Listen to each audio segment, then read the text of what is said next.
Bonjour et merci infiniment de votre invitation. Je suis très heureuse d'être avec vous. Je vais commencer par rappeler les panélistes qui vont nous rejoindre pour cette session qui va être, à mon avis, extrêmement intéressante. Monsieur Luc Morillo, directeur associé de Finactu, sous vos applaudissements. C'est le matin et on a la chance d'être à Lomé, donc on va essayer de mettre un peu d'énergie. Bienvenue, merci d'être avec nous. Naturellement, monsieur Didier Akwete, qui est fondateur et PDG de Afrique Search. Monsieur Sylvestre Gossou, qui est avocat au barreau de Paris. Je vous en prie, installez-vous. Installez-vous. Monsieur Ousmane Dien, managing partner de Exoga Consulting. Docteur Malé Fofana, directeur régional et responsable des programmes Afrique au niveau de Global Green Grow Institute.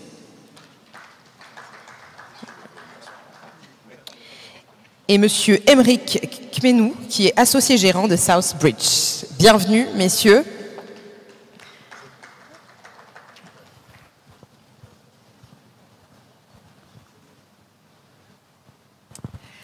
L'Afrique a d'autres priorités à financer. L'éducation, la santé, les infrastructures. L'Afrique ne dispose pas de moyens financiers pour investir dans le green development. Là où on comprend que le climat résonne aujourd'hui plus que jamais comme un impératif incontournable, comment concilier finances vertes et enjeux de développement? Quels sont les outils, quelles sont les innovations pour accompagner cette priorité indispensable au développement inclusif et durable dans nos économies? Bonjour à tous, je suis Seynabou Dia Sall, founder and CEO du cabinet Global Mind Consulting, qui est un cabinet de conseil en stratégie et relations publiques, qui depuis 10 ans déjà accompagne les acteurs de la transformation économique, politique, institutionnelle de notre continent. Je suis ravie d'être avec vous pour animer ce premier panel qui est dédié à la structuration de la finance verte, avec des intervenants, vous allez le voir, de très haut niveau. Merci messieurs d'avoir accepté l'invitation. Alors, je vais commencer par m'adresser à monsieur Luc Morillo. Je rappelle que vous êtes directeur associé de Finactu depuis 2022. Vous êtes également un expert du secteur financier en Afrique qui conseille les institutions financières, les entreprises, les gouvernements. Une première question, comment les banques, comment les institutions financières africaines sont-elles organisées pour structurer la mobilisation des ressources financières dont on a parlé encore ce matin? Merci beaucoup. Merci Seynabou. Pour me présenter en 2 mots, je suis en effet partenaire chez Finactu, qui conseille depuis 25 ans les banques et institutions financières en Afrique. Et je suis également ancien directeur général de banque et ancien directeur commercial d'un groupe bancaire régional. La question est complexe. On va essayer de la segmenter parce que sinon je vais monopoliser tout le temps de parole. Force est de constater qu'à ce jour, les banques sont peu organisées pour saisir les opportunités. L'axe finance verte, il a d'abord été pris par beaucoup de banques au travers de leur stratégie RSE. Et ce n'est que maintenant que les banques sont en train de, se mettre elles-mêmes en transition pour en saisir les opportunités en termes de financement. Jusqu'ici, les banques étaient énormément dans la mesure de leurs impacts et dans une approche, on va dire, descriptive et dans une approche d'interdiction, c'est-à-dire qu'est-ce qu'on choisit de ne pas faire. C'est les fameuses guidelines de la SFI et des autres institutions financières internationales. Elles les ont adoptées au fur et à mesure de leur levée de financement, généralement, à l'extérieur et les ont transcrites et les ont progressivement internalisées. Elles ont mis en place des systèmes pour essayer d'évaluer les risques environnementaux et sociaux et pour commencer à mesurer leur impact avec des rapports intégrés et ce type d'outils. Mais aujourd'hui, les banques africaines doivent aller plus loin là-dedans. L'accréditation au Fonds vert climat, on aurait pu penser que, vu l'ampleur des financements mobilisables, comme l'a rappelé M. Nafou, on aurait pu penser que les banques allaient se jeter, excusez-moi, dessus. Force est de constater que pour le moment, peu on fait ces démarches qui sont certes coûteuses, qui sont certes à la fois en termes financiers, en termes je vais dire d'engagement, ce sont des démarches pluriannuelles qui ne sont pas excessives au regard des coûts, de la masse de coûts qu'une banque peut gérer, mais force est de constater que peu l'ont fait. Donc je pense qu'on va y revenir, mais beaucoup reste à faire, mais c'est le moment où justement un certain nombre sont en train de passer de cette phase de constatation et d'outils à une phase beaucoup plus volontariste de bénéficier des opportunités, de véritablement prendre ça en compte dans leur politique de financement. Pour capter tous ces fonds. Merci beaucoup. Alors, il y a une question qu'on peut naturellement se poser. Est-ce qu'on est vraiment préparé? Est-ce qu'on a aujourd'hui les ressources nécessaires, je veux dire, j'entends par la ressource humaine, pour pouvoir capter tout le potentiel de ce secteur-là? Alors, je me tourne vers Didier Akwete, qui est fondateur et PDG d'AfriSearch. Bon, AfriSearch, on ne vous présente plus, mais quand même, c'est le cabinet de recrutement leader qui, depuis plus de 25 ans déjà, accompagne et conseille nos organisations dans le recrutement de talents. Alors, première question, Didier, l'Afrique, est-ce qu'elle dispose vraiment d'un vivier de talents capable d'accompagner cet enjeu du green development? Merci, Sénabou. Bonjour à tous. Effectivement, oui, l'Afrique a bien sûr une multitude de talents, mais sur un secteur aussi nouveau que le green, force est de constater qu'il n'y a pas assez de formation ni de centre de recyclage, entre guillemets, de compétences pour aborder ces métiers-là. Et quand on parle, c'est vrai, de ces métiers de green de manière large, il y a la partie technique, puis la partie, je vais dire, un peu plus soft. Et Luc, on parlait tout à l'heure de tout ce qui est mobilisation financière. Sur cette partie-là, il n'y a pas non plus tant de spécialistes que ça pour la mobilisation des ressources vertes et surtout la structuration, encore que nos fonds d'investissement, les banques de développement ont largement cette capacité, et on voit que de plus en plus, que ce soit les green bonds, que ce soit les fonds dédiés, les fonds d'études, les fonds d'impact, la BOAD en fait, la BAD en fait, donc de plus en plus sur ces métiers de structuration, quand même on voit que l'Afrique est assez présente. Maintenant, c'est la partie technique, c'est-à-dire les projets.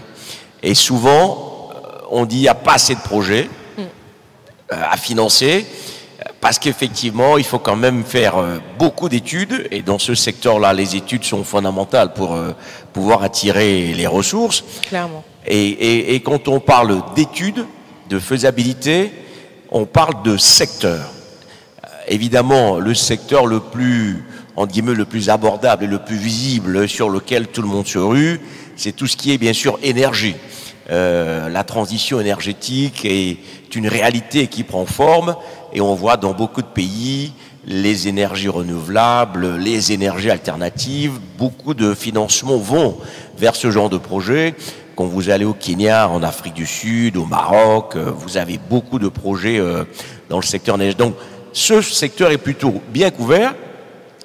Mais une fois qu'on sort de ces secteurs, quand on va aller vers l'agriculture propre, l'agriculture bio, mais quand on dit l'agriculture, c'est pas l'agriculture de subsistance, oui, c'est l'agriculture industrielle.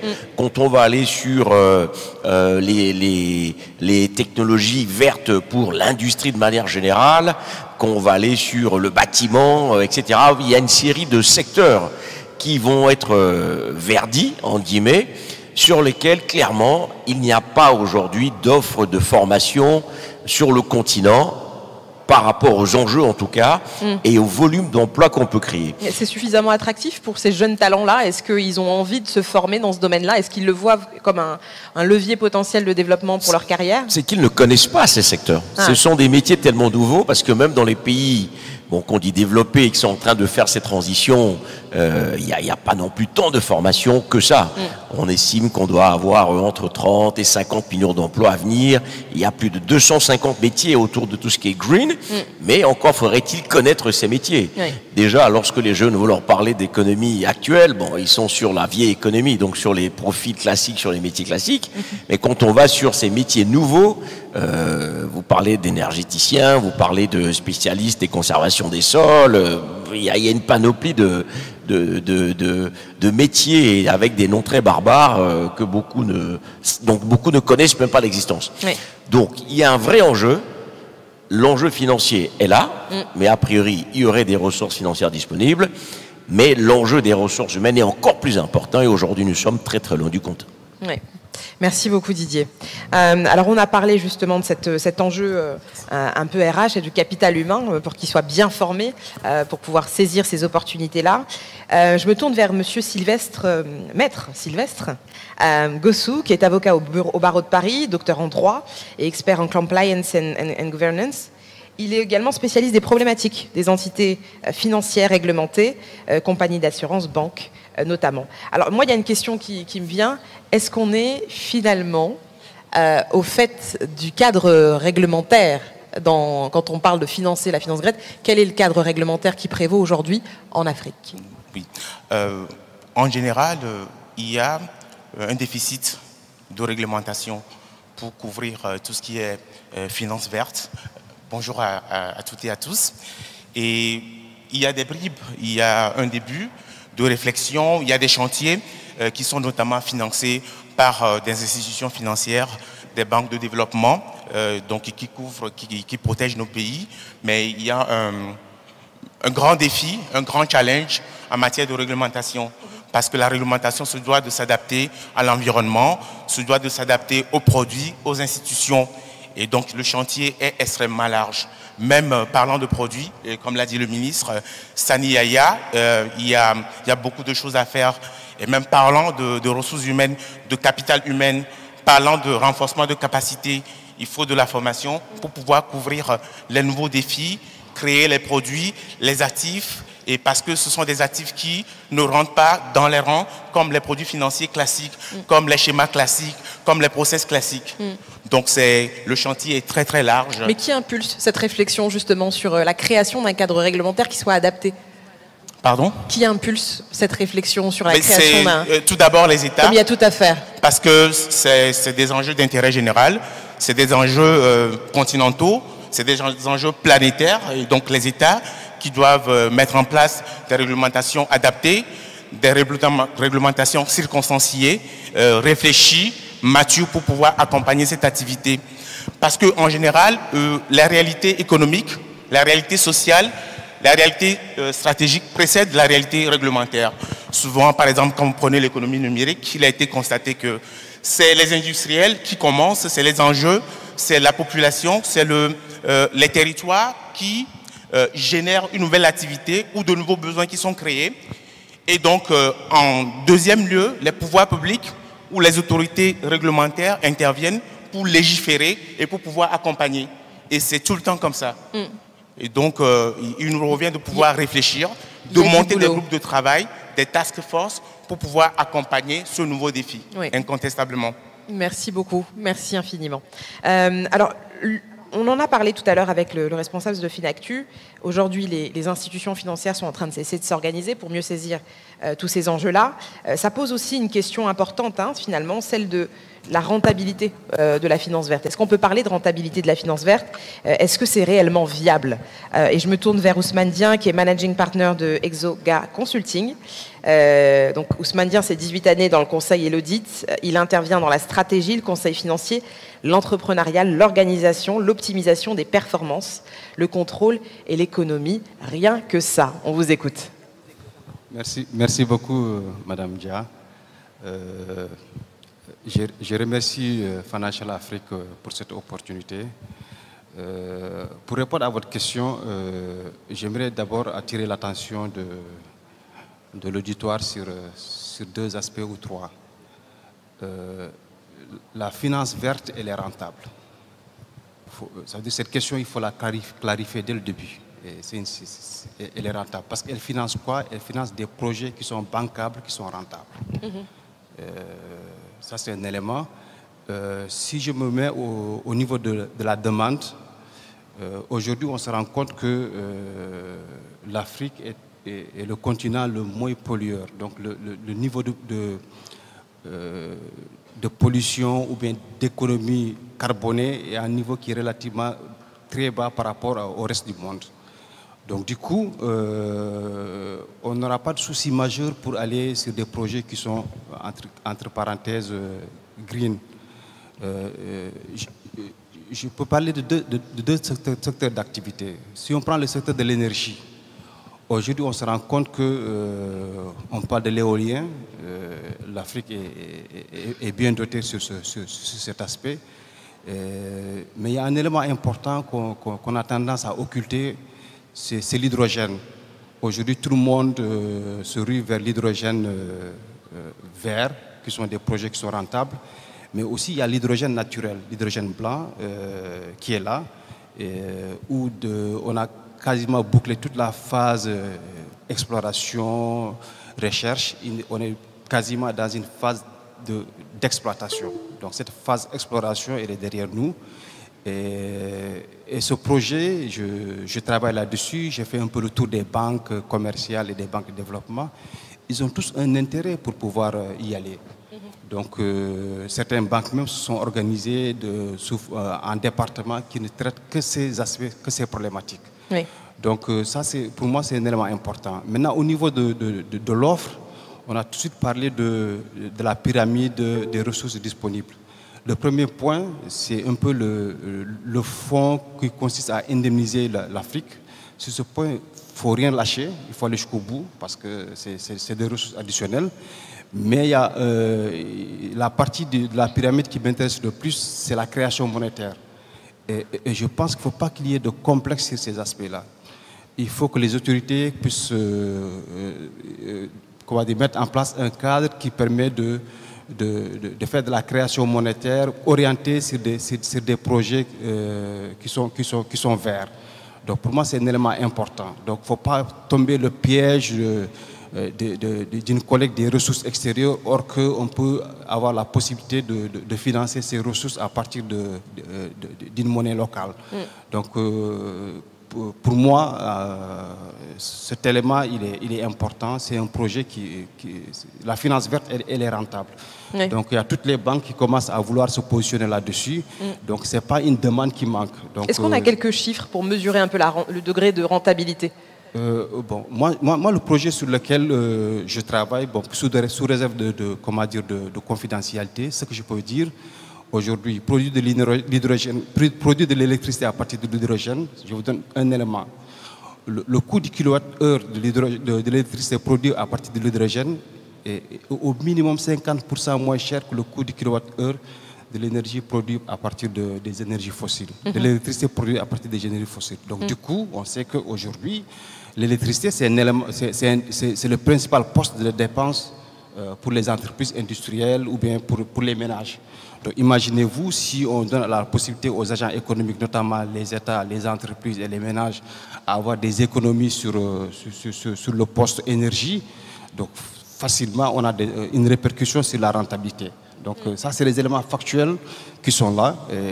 J'invite à tout le monde à s'y intéresser. L'hydrogène blanc n'est plus un éléphant blanc où personne n'y croyait. Mais aujourd'hui, c'est des éléments concrets et c'est une ressource qui est disponible en Afrique. Donc ça, c'est des éléments que je peux mettre en avant. Voilà. Merci beaucoup.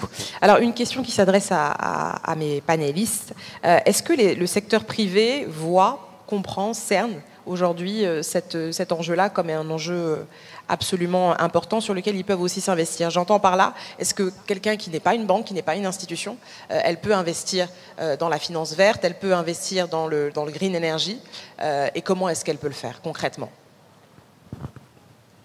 Qui veut répondre? Bien entendu, oui. C'est un enjeu d'intérêt général. Ça concerne tout le monde.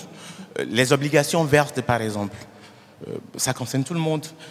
D'autant plus que ce sont les petites rivières qui font les grands fleuves.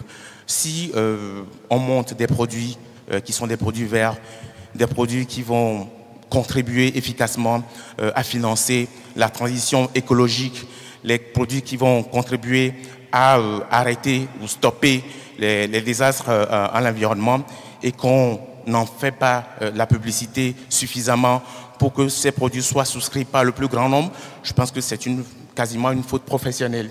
Et il faut qu'on puisse, parce que c'est tout le monde qui est concerné, quand il y a des inondations, des sécheresses, par exemple aujourd'hui, s'il n'y a pas d'agriculture, il n'y aurait pas de déjeuner, il n'y aurait pas eu de petit déjeuner.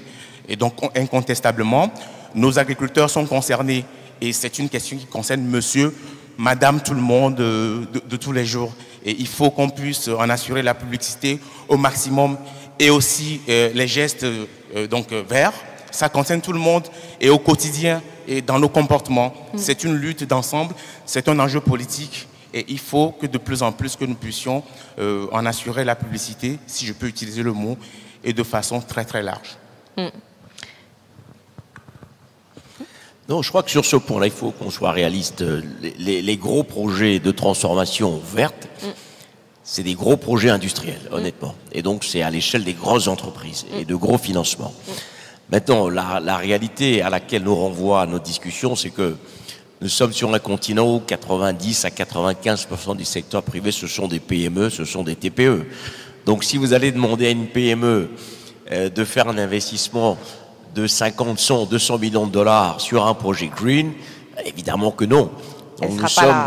non, attention, il ne sera même pas financé. En revanche, ce qu'on voit, c'est plutôt des start-up qui pullulent sur le continent, y compris au Togo, qui sont aujourd'hui dans l'agriculture verte, mais vraiment c'est l'agriculture de niche, qui sont dans des start-up qui proposent des solutions d'optimisation verte, entre guillemets, aux entreprises, mais la question des PME qui doivent servir de relais à toutes ces transformations économiques et industrielles se pose. Déjà, lorsqu'elles ont tellement de mal à avoir accès au financement habituel, et vous connaissez bien le sujet, le forum qu'on fait chaque année montre bien que l'accès au financement des PME est une vraie difficulté. Maintenant, si vous voulez les amener sur des sujets verts, il faut des financements ad hoc, de préférence subventionner des financements avec des taux plus raisonnables pour aller dans des filières qui sont des filières inconnues où l'industrialisation qui est en train de se faire est une donnée à laquelle beaucoup de ces PME n'ont pas accès à cette technologie.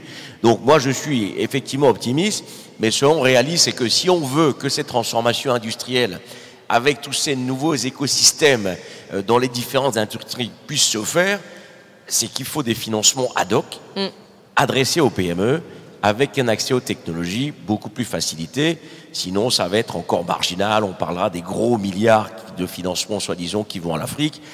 Et finalement, ça sera toujours quelques grands groupes internationaux qui viendront vendre des projets dans le secteur des transports, comme on l'a vu au Sénégal, c'est pas si vert que ça, au Kenya, etc. Donc, pour moi, le sujet, c'est vraiment trouver des financements ad hoc pour des acteurs économiques africains qui sont des PME, qui peuvent rentrer dans ces nouvelles filières qui constituent des vrais bassins d'emploi pour ces 12 à 15 millions de jeunes qui viennent sur le marché de l'emploi chaque année. Clairement. Je voudrais compléter ce propos. L'ambassadeur NAFO disait tout à l'heure qu'il y avait un gap, aujourd'hui un manque au niveau du développement des projets. Quand on parle d'un projet carbone, par exemple, ou même d'autres projets financés avec le Fonds vert, etc., on a un coût de développement de ces projets-là. Et ce sont des projets, je vais dire, qui sont souvent en province, qui nécessitent des études longues, des interactions itératives avec les autorités, et ce de manière multiforme, autorités centrales, autorités locales, autorités coutumières. Le coût de développement de ces projets-là, il est relativement élevé. Un projet carbone, un projet GCF, c'est au bas mot 200 000, 300 000 euros. Et ça, c'est encore si on sait comment s'y prendre. Oui. Et la facture peut monter beaucoup plus. Et ça, on ne parle même pas du temps passé. On ne parle même pas de la rémunération du porteur de projet. Aujourd'hui, la difficulté, c'est quelle est l'ONG, quelle est la PME qui peut investir avec une espérance de retour peut-être à 5 ans, 300 000, 500 000, enfin je le mets en CFA qui est un monnaie habituelle, 200 millions, 500 millions. Sur un temps long. Il y en a, enfin, soyons très clairs, il y en a peu. Quand on compare avec la rentabilité de prendre un terrain et de construire un petit immeuble, l'arbitrage, il est immédiat. Donc ça, c'est le premier problème. On a un sujet qui n'a pas assez de projets bancables. Et de l'autre côté, peut-être que d'ailleurs ça attirerait beaucoup plus de gens à investir, et je crois fondamentalement, les banques doivent faire l'effort de venir. Quand on prend les projets verts les plus simples, c'est quoi aujourd'hui en Afrique de l'Ouest? Le plus banalisé, c'est la centrale solaire. La centrale solaire, on en a à peu près dans presque tous les pays. Il y en a eu au Togo, il y en a au Sénégal, il y en a même au Tchad maintenant, il y en a, etc. les banques locales, à l'exception des banques de développement, participent extrêmement peu au financement des projets solaires. Extrêmement peu. Ce sont des projets qui sont financés majoritairement par des capitaux de banques de développement et quelques fonds privés situés hors Afrique. J'inclus dedans la BAD et j'exclus la BOAD qui participe également à ce type de financement. Les banques commerciales ne financent pas. Pourquoi? Elles mettent en avant au départ un problème de maturité. Je pense qu'aujourd'hui, c'est un faux problème. Les banques commerciales prêtent à 20 ans sur des crédits hypothécaires qu'elles refinancent extrêmement partiellement et ça ne les choque pas. Prêtent à 7 ans, voire plus, sur des crédits consommation. Donc, je pense qu'aller prêter à 12 ans ou 10 ans amortissables sur des projets solaires ou même 13 ans ne serait pas un drame vu la taille du secteur financier africain. Elle parle d'un problème de liquidité. Aujourd'hui, les banques sont devenues beaucoup plus liquides. Le secteur financier a explosé sur les 20 dernières années. Il n'y a plus vraiment ce sujet-là. Oui, elles ont sans doute un problème de capacité quand même à apprécier ces projets-là. Et du coup, ces projets, pour revenir à la question de la rentabilité, le projet, reprenons notre exemple de l'immeuble, si j'ai 1 milliard à investir et que je suis une banque, entre aller évaluer un projet carbone et évaluer un projet de construction d'immeuble, soyons honnêtes, ça coûte beaucoup moins cher d'aller évaluer un projet de construction d'immeuble. Un analyste standard vous le fait. Un projet carbone ou en tout cas de solution basée sur la nature et prend beaucoup plus de temps. Donc aujourd'hui, les banques doivent aussi peut-être faire leur aggiornamento pour essayer d'aller montrer qu'en réalité c'est faisable, de se préparer à ça, et alors à partir de là,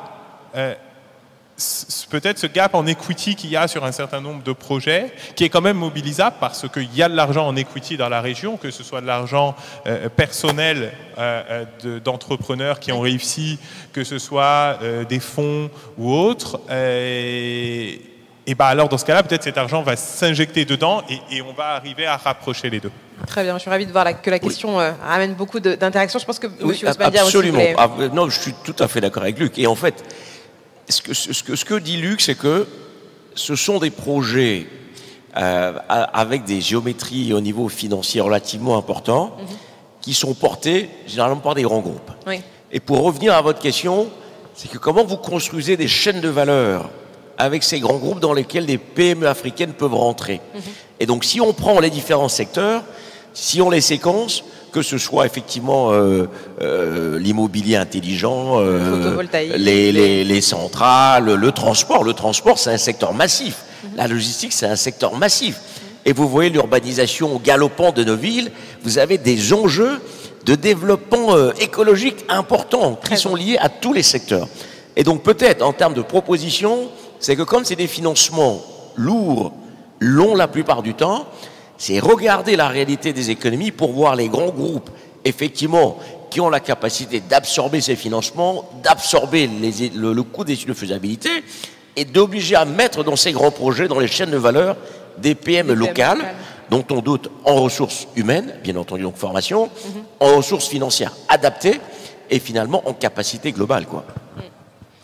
Alors, Ousmane Ndiaye, vous vouliez compléter sur ce volet-là? D'accord. Merci beaucoup. J'ai l'habitude de dire M. Akouete, mon grand frère. Donc, pour vous rassurer un peu par rapport à la problématique des PME, qui sont effectivement des problématiques réelles d'accès au financement, il y a une idée qui me vient à l'esprit. Aujourd'hui, il n'y a pas que les banques dans l'architecture de l'offre de financement. Il y a le marché financier sous-régional qui est là et qui fait des efforts à mettre en place un compartiment PME, donc qui permet quand même de lever des fonds en dette et quasiment en equity. L'autre élément, il y a un dispositif qui a été mis en place qui concerne un peu la titrisation des créances au sein de l'IMOA, qui est là depuis plusieurs années et qui commence à monter en puissance. Ce que j'ai envie de dire, c'est que toutes les PME qui interviennent dans le secteur, c'est des leviers de croissance verte, peuvent se syndiquer pour céder des créances qui peuvent être titrisées au niveau du marché financier IMOA. Donc ça, c'est des choses qui sont possibles. On prend un groupement de PME sur une filière bien déterminée, mais qui sont labellisées un peu green, même si ce n'est pas green à 100%. Oui. Ça permet quand même de titriser des créances qui seront cédées auprès des investisseurs sur le marché financier sous-régional. Pour moi, ça, c'est un élément important. Il faut qu'on snobe un peu les banquiers, surtout les gestionnaires de comptes, qui ont le droit de vie et de mort sur une PME, pour leur donner aussi une autre alternative pour aller sur des marchés financiers. Et la titrisation des créances est le levier le plus important.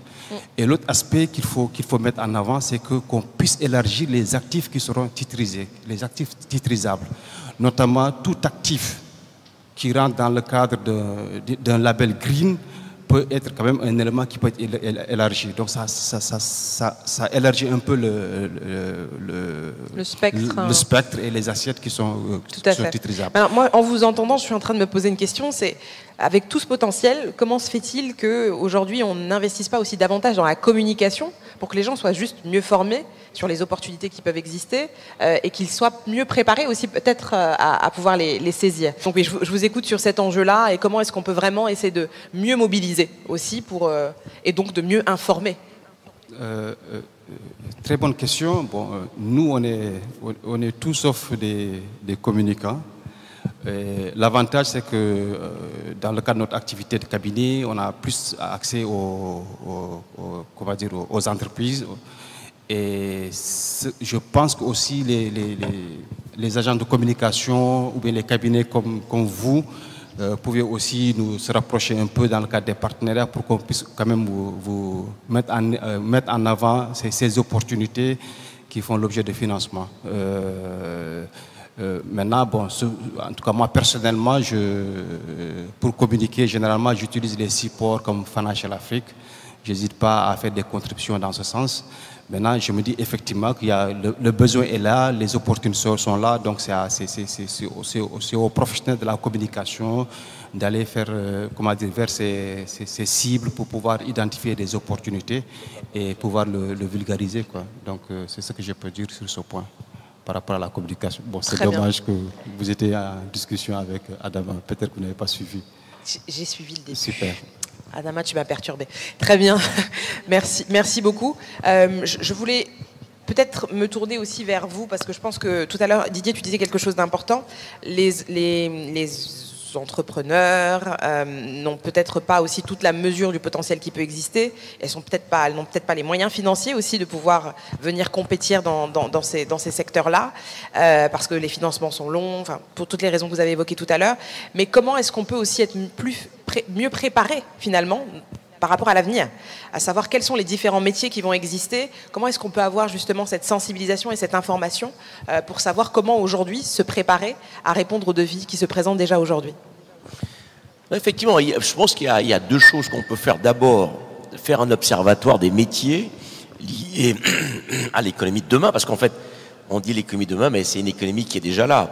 Quand vous voyez, on parlait tout à l'heure de l'érosion côtière et de 2 routes qui ont déjà été englouties entre Lomé et Anéo, par exemple, avec une érosion côtière qui est extrêmement importante.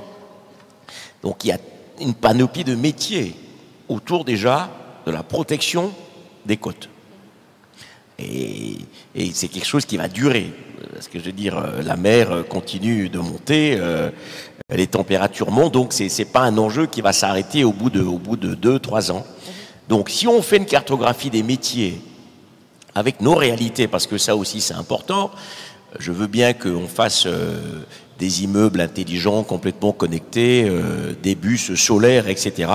Oui, effectivement, on peut absorber ces technologies, mais à condition effectivement d'avoir un observatoire des métiers, des compétences, des centres de formation. Et ce n'est pas forcément des formations extrêmement sophistiquées. Ce que j'ai par là, c'est que si on parle d'agriculture intelligente, on a vu depuis 10-15 ans dans nos pays des jeunes Africains qui ont inventé des applications qui permettent aux paysans d'avoir en temps réel l'évolution de la météo. Quand vous prenez des organisations comme ARC aujourd'hui, oui, qui arrivent à planifier les sécheresses, etc., vous avez des solutions simples qui n'ont pas forcément besoin de formation sur des cycles très longs. Donc mon point, c'est que si vous faites ces observatoires de métiers et de compétences, que vous y adossez des centres de formation métiers sur des métiers qui aujourd'hui peuvent être tout à fait offrir des débouchés pour des jeunes, vous avez réglé le problème en partie. Et troisièmement, vous avez des filières aujourd'hui dans nos universités qui sont des filières un peu bouchées. On ne va pas les nommer, mais on voit bien qu'il y a beaucoup de jeunes qui sortent des filières universitaires qui ne vont pas trouver d'emploi parce que le marché n'offre pas ces emplois. Donc, la troisième option, c'est aussi de recycler certaines filières aujourd'hui qui se prêtent à tous ces nouveaux métiers, à tous ces nouveaux secteurs qui vont arriver avec un écosystème. Et ce qui nous manque généralement, c'est des écosystèmes. Une fois qu'on a dit, on crée des observatoires, des métiers, des compétences, on crée des filières professionnelles, on recycle certaines universités, il faut quand même créer des emplois. Donc ça veut dire qu'il faut des entreprises et des entrepreneurs qui ont la capacité de créer ces emplois, des structures financières qui peuvent les financer, et donc des écosystèmes industriels, économiques qui peuvent tout à fait répondre à ces enjeux. Mais clairement, c'est une opportunité. De temps à autre, on parle de greenwashing, et c'est vrai, nous tous, ça nous bassine un peu. On parle que green, et on dit voilà, n'exploitez pas vos énergies fossiles. Et le président ougandais Valia ou le président du Mozambique, moi, c'est une ressource que j'ai à disposition pour réduire la pauvreté, construire mon pays. C'est répondre aux réalités de la population. Du moment, à la pression démographique que j'ai, à l'emploi des jeunes, donc je vais exploiter. Donc il y a une réalité qui est là.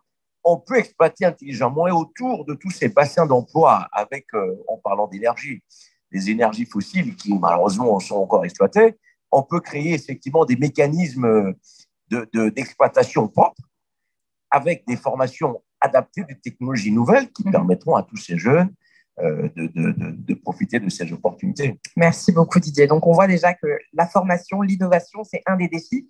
Je vais vous demander simplement de nous dire en une ou deux phrases pour qu'on ait le temps de prendre des questions. Selon vous, quels sont les autres défis, les autres priorités lorsqu'on parle de structuration de la finance verte aujourd'hui qu'il faut impérativement saisir et avoir en tête? Je pense qu'il y a quelques opportunités qu'on peut saisir. De la même manière que les régulateurs ont parfois mis un cadre, régulateurs bancaires ont parfois mis un cadre un peu incitatif pour les crédits hypothécaires.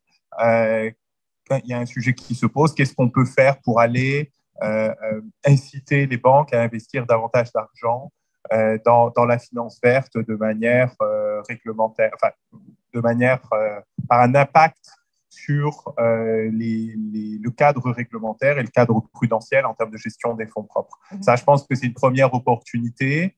Les régulateurs, notamment du secteur financier, ont un rôle à jouer. Et la deuxième chose, c'est de réussir à connecter un petit peu tout cet écosystème-là. J'étais personnellement à la COP et je trouve ça dommage d'avoir rencontré finalement certaines personnes, d'avoir dû aller aussi loin pour les voir. Oui. Et je pense qu'il nous faut, quand vous parliez de communication, il y a eu des dizaines, des centaines, des milliers de forums sur les PME ces 15 dernières années. Je pense que là, c'est une urgence qui est au moins aussi existentielle que celle des PME. Et il faut qu'on multiplie ces rencontres-là qui coûteront peut-être moins cher en frais de déplacement si elles se passent dans la région et qui vont réussir à connecter tout le monde. On parle des fonds de garantie, des acteurs bancaires, des directions de l'environnement dans les différents ministères dans le pays et des acteurs de la formation, etc. Et on doit réussir à faire beaucoup plus de choses, je pense, dans la région pour trouver des solutions plus locales. Merci beaucoup. Maître, selon vous, quel est le défi et peut-être la réponse à laquelle on peut penser pour bien prendre en charge cet enjeu?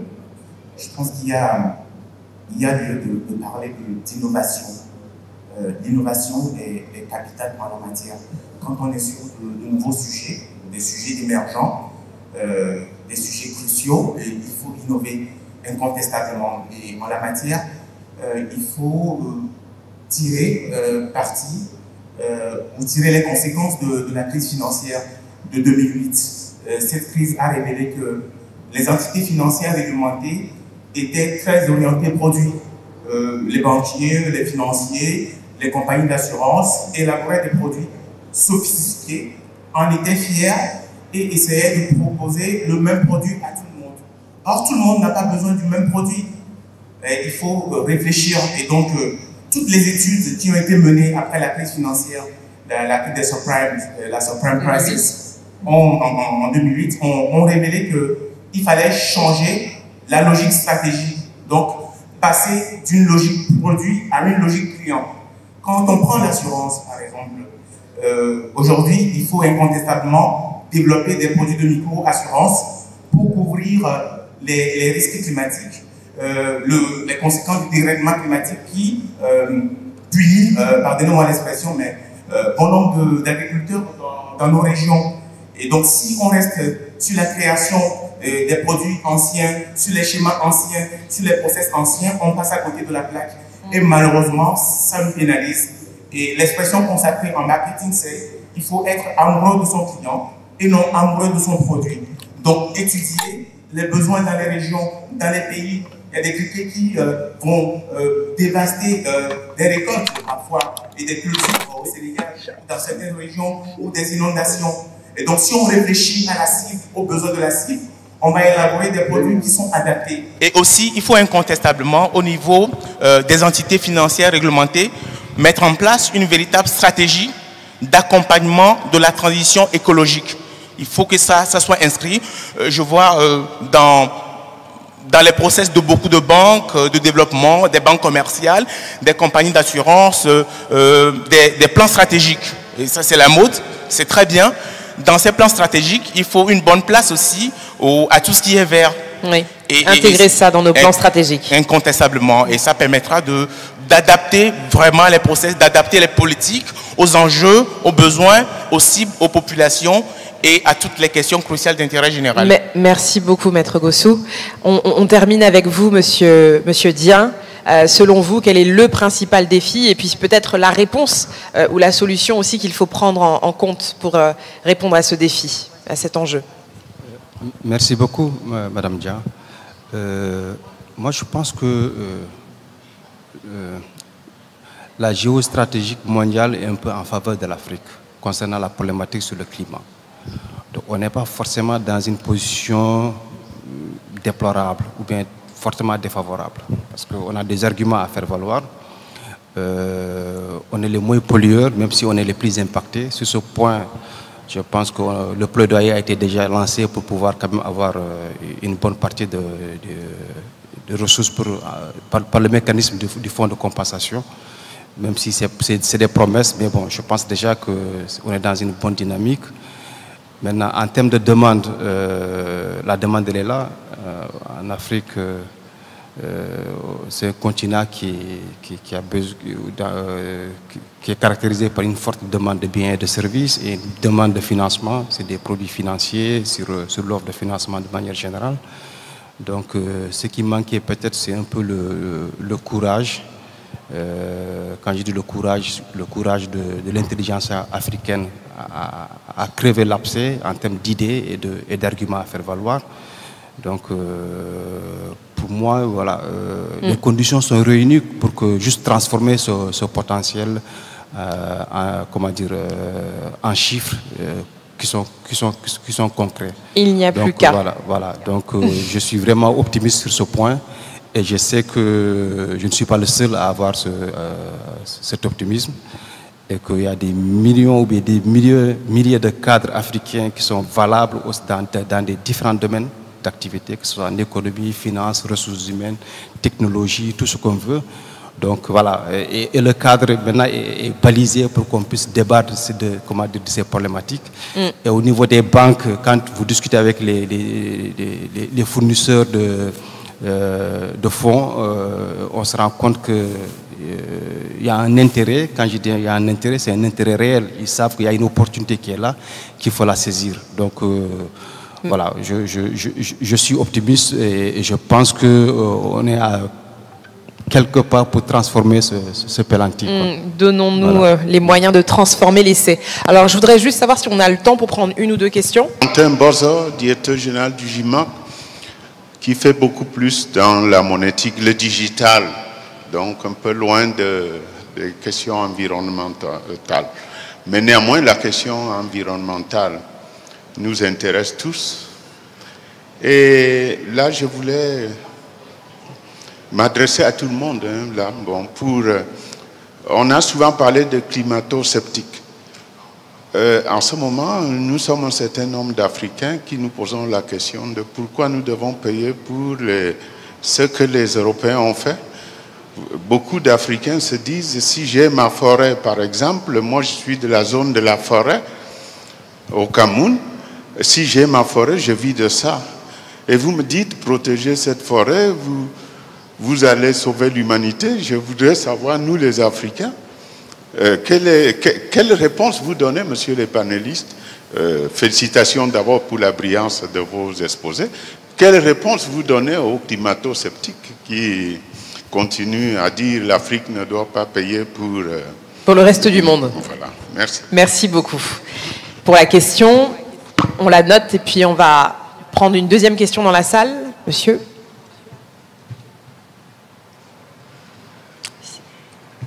Votre nom, votre prénom, la structure, et puis brièvement, en une phrase, votre question et à qui elle s'adresse. La deuxième question, c'est... Merci. Ramano Koferidi, je dirige un groupe de presse au Bénin, une radio et une télévision privée. Je voudrais monter sur le point de la communication. Quand j'ai suivi tous les panélistes, il est nécessaire, avec la finance verte, qu'une nouvelle stratégie de développement s'organise autour dans les différents pays et sur le plan régional. Il y a un impact géostratégique qui existe dedans et que nous devons prendre conscience que le monde bouge autour de ça et que pour réussir ça, il faut l'accompagner avec une vision communicationnelle. Vous l'avez évoqué tout à l'heure. Et je pense qu'autour de ça, l'économie verte doit faire partie de nos priorités stratégiques aujourd'hui. Et par rapport à ça, il faut une action communicationnelle globale. Et c'est à ce titre-là que je voudrais jeter ceci pour finir, que nos pays doivent se réveiller plus tôt et savoir que c'est une action collective et un engagement pour pouvoir aller plus loin. Voilà ce que je voudrais ajouter. Merci. Et merci bien pour les panélistes. Merci beaucoup. On peut l'applaudir aussi. Communiquons plus fortement et plus efficacement. Je vais me tourner du coup vers le... On a une dernière question qui était ici, je pense, ouais. Et ensuite, on va répondre à la question du climato-scepticisme. Alors, merci beaucoup. Bravo également, je dirais, aux panélistes. Je suis Louis Amédée, je suis dans le secteur industriel en Côte d'Ivoire. Je voudrais juste, moi, insister sur deux choses qui ont été dites par Didier et par Bruno.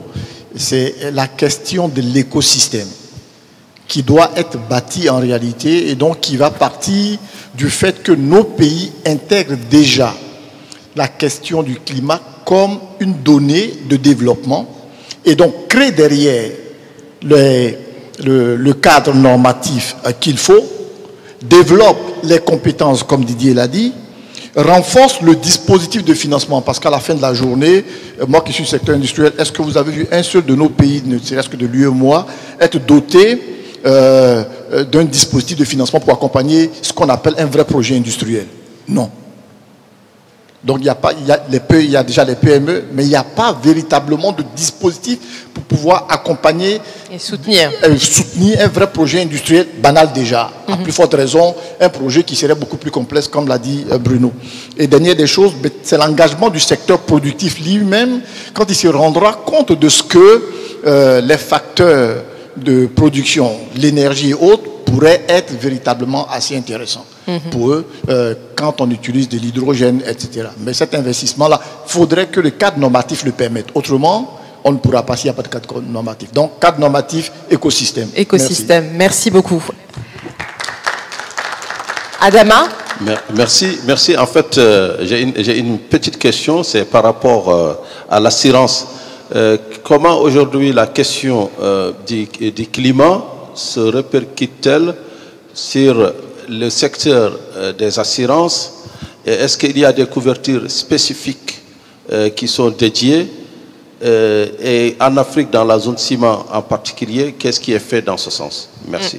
Alors peut-être une question qui, je crois que c'est Maître qui est très, et Monsieur Luc aussi. Donc comment les assurances intègrent la prise? Moi, je voudrais répondre rapidement déjà sur l'assurance. Aujourd'hui, il y a un certain nombre de boutiques qui se sont développées, soit indépendantes, soit à l'intérieur de grands groupes sur les risques climatiques. La véritable problématique qu'il y a, c'est que pour assurer, il faut des données et que si vous n'avez pas d'historique de données, notamment météorologiques, vous ne pouvez pas assurer grand-chose parce que vous ne pouvez pas mesurer le risque. Et donc, en fait, ça renvoie principalement à la nécessité d'avoir des bases, des stocks de données historiques. Et malheureusement, certains États n'ont pas suffisamment investi ou conservé ces données-là parce que peut-être qu'il y a 20 ans, 25 ans, on ne pensait pas que ça allait servir à ça. Et c'est aujourd'hui le plus gros problème. Et puis, je veux juste répondre 2 mots sur la forêt. Je pense que je suis également propriétaire forestier. Je pense que la gestion d'une forêt, quand on est propriétaire, elle est raisonnée. On coupe pas tout et puis après on s'arrête là. Dans ces cas-là, on devient propriétaire d'un champ.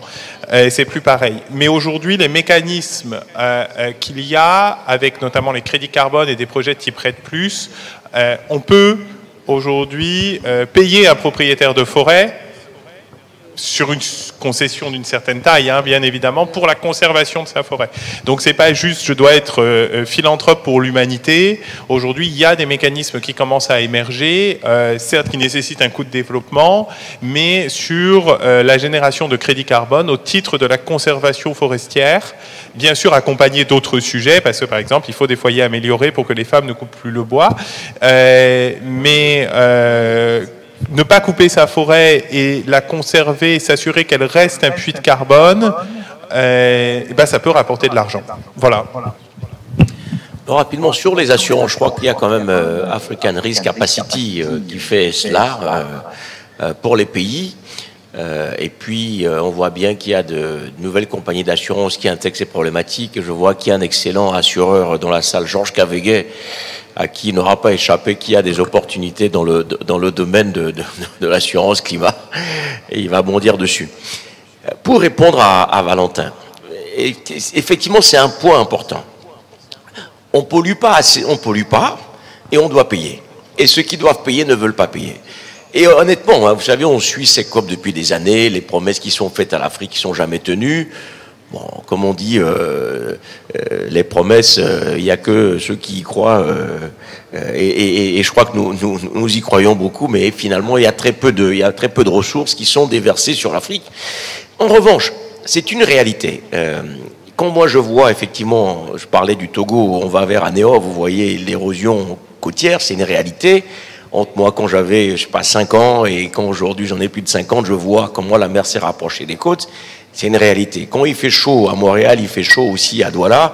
Donc on n'y échappe pas. C'est une problématique mondiale. En revanche, là où vous avez, moi, enfin, en tout cas de mon point de vue, c'est que nous avons à choisir notre rythme. On ne peut pas venir dire au Mozambique et à l'Ouganda, vous ne pouvez plus exploiter votre pétrole, alors que pendant ce temps, les États-Unis exploitent le charbon, l'Australie ne veut pas, la France vient de réouvrir encore une centrale à charbon, et on dit aux autres, n'exploitez pas vos ressources, attendez votre développement, nous viendrons vous aider. Ça ne tient pas la route.